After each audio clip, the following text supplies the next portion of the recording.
Thank you.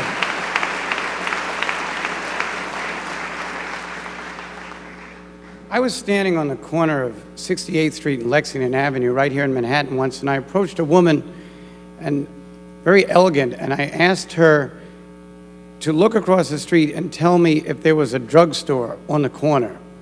She said, "I'd be delighted," and then took me by my arm and led me across the street to the drugstore. She was kind of surprised when I went back and stood on the corner, and she came back and asked me why I wasn't going in the drugstore. And I said, "A friend of mine told me that his office is located at 68th Street and Lexington Avenue across the street from the drugstore." This woman was aghast, but I thanked her for taking her time out to help me and told her, "It doesn't really matter, I applaud your service." So thank you very much.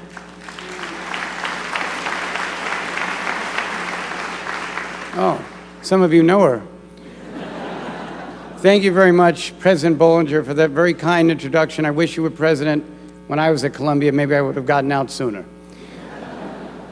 To all those who are national chairs of ServiceNation, those of you in the public and private sector who have taken your time and given it to this great cause, I want to thank you.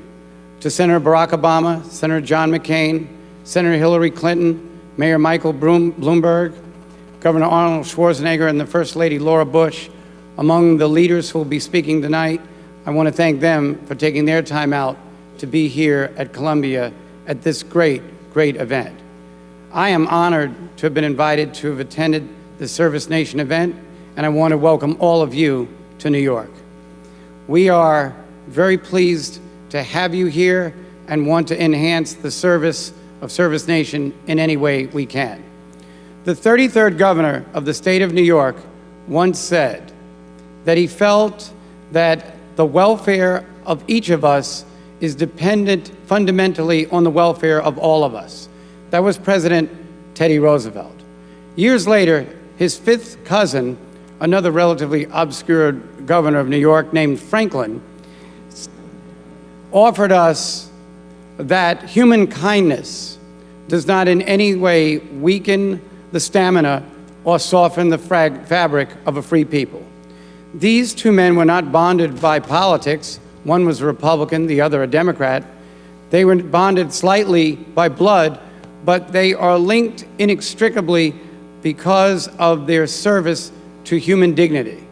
One does not have to be a president to provide service. It's just that the Roosevelts were two links on a long chain of citizen service that Americans have demonstrated since 12,000 men answered the call of the revolution and offered their service against attacks by the British and would be available within a minute. Years later, up to last year, that has been stretched to the point that 61 million Americans offered 8 billion hours of service in this country. They would help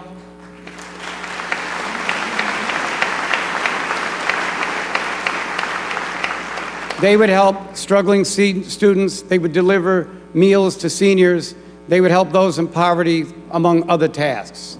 Indeed, 26 Americans took time out from their deliberations to offer service last year, 23 million more than did so 20 years ago. Right here in New York, 3 million people offered 366 million hours of service. And so this is a call that has been heeded in this country and one we badly need, because unfortunately 3/4 of our society feel that our country is going in the wrong direction. Perhaps they feel this way because just this year, 772,000 Americans have lost their jobs. Since last summer, 1 million Americans have lost their homes. And so now is the time for us to step up with our service more than ever. That is why today I am elevating the director of our Office for National and Community Service right here in New York State. I am elevating that office to a cabinet position in my administration.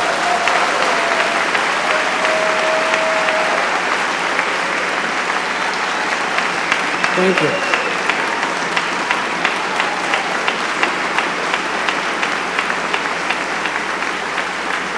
Thank you.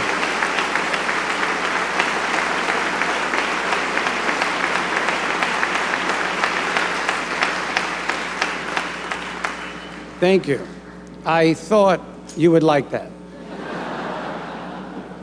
But now we come to a point where service cannot just be a temporary plan, but a lifelong commitment.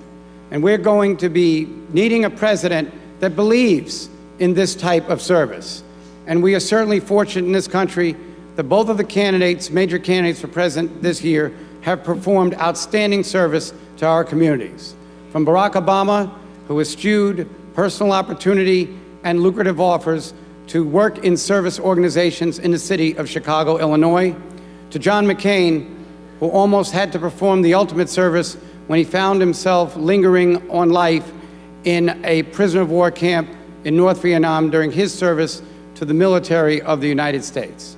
Both of these men aptly follow in the footsteps of the Roosevelts. One of them will be called upon by us to lead this nation, and I hope that they will find a commitment to service, perhaps funding the Corporation for National and Community Service and signing legislation that would add service as part of our American tradition.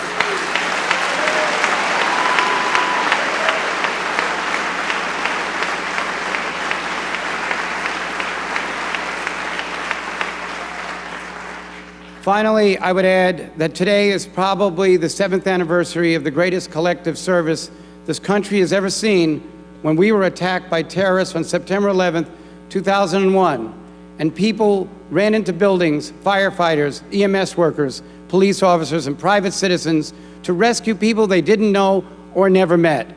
When those who survived were asked about it, they said that they just didn't think about their ambition. They didn't think about their families. They didn't think about their other obligations. They just knew that they had to help someone.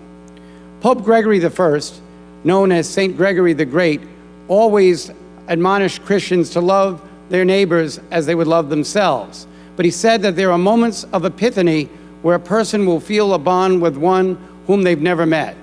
Pierre Abelard, writing in the 12th century, added to that by saying there are moments of feelings of identical image in which individuals, because of an intervening crisis, start to see others as being part of them. And so I'm hoping that perhaps that Christian adage will take on a new meaning in the 21st century as more of us are involved in service, as we come closer to that oneness of the human spirit, and we actually re-amplify the idea of helping our neighbors as we would help ourselves, to helping our neighbors because they are ourselves. Thank you very much.